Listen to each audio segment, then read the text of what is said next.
India का income tax act 1961 में आया था। तब से लेकर आज तक मतलब कि 64 सालों में इस एक्ट पे इतने अमेंडमेंट्स हुए हैं, इतने क्लॉजेस जुड़े हैं, इतनी कम्प्लेक्सिटी बढ़ गई थी कि एक सिंपल टैक्स लॉ एक बड़े जंगल में बदल गई थी। और अब गवर्नमेंट ने वो जंगल साफ कर दिया है इनकम टैक्स एक्ट 2025 को लाकर। इनकम टैक्स एक्ट 2025 इंडिया का एक नया क्लीन, सिंपल और मॉडर्न टैक्स लॉ है। आज का वीडियो इसी बारे में है, क्या बदला और क्यों आपको जानना चाहिए। नमस्कार दोस्तों, मैं हूं गौतम और आप देख रहे हैं अकाउंट्स फर्स्ट, जहां हम टैक्स और फाइनेंस के टॉपिक्स को सिंपल और प्रैक्टिकल बनाते हैं आप सभी के लिए।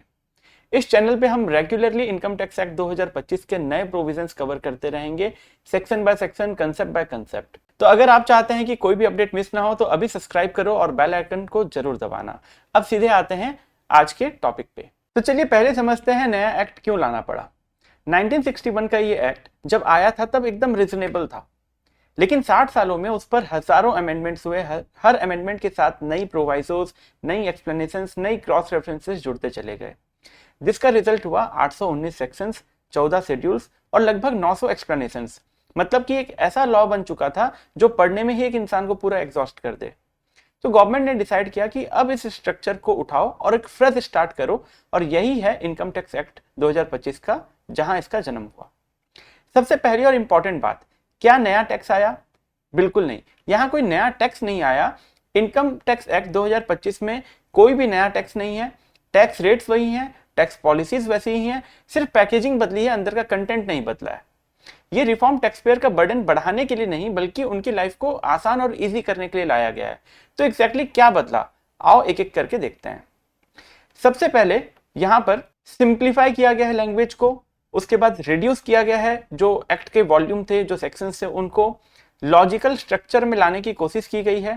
टैक्स ईयर का कंसेप्ट को इंट्रोड्यूस किया गया है, फॉर्म्स को सिंप्लीफाई किया गया है और ग्लोबल अलाइनमेंट लाया गया है एक्ट के अंदर। अब डिटेल में हम इन सभी चीजों को एक एक करके समझते हैं।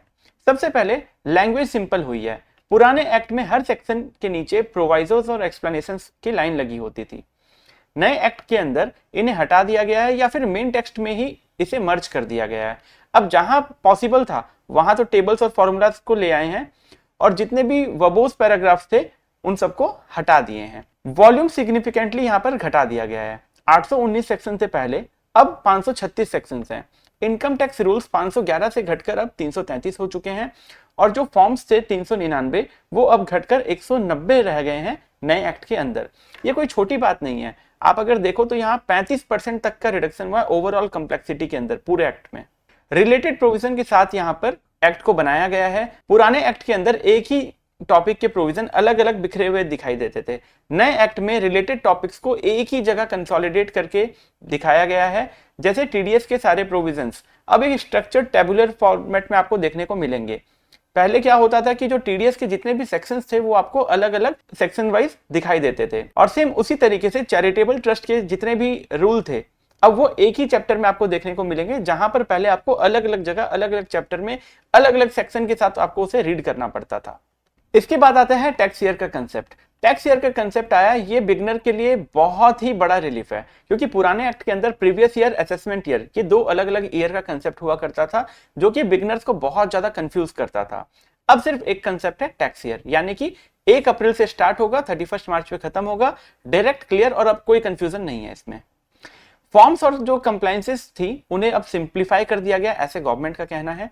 टैक्स ऑडिट के लिए पहले 3 अलग अलग फॉर्म भरने पड़ते थे, 3CA, 3CB और 3CD।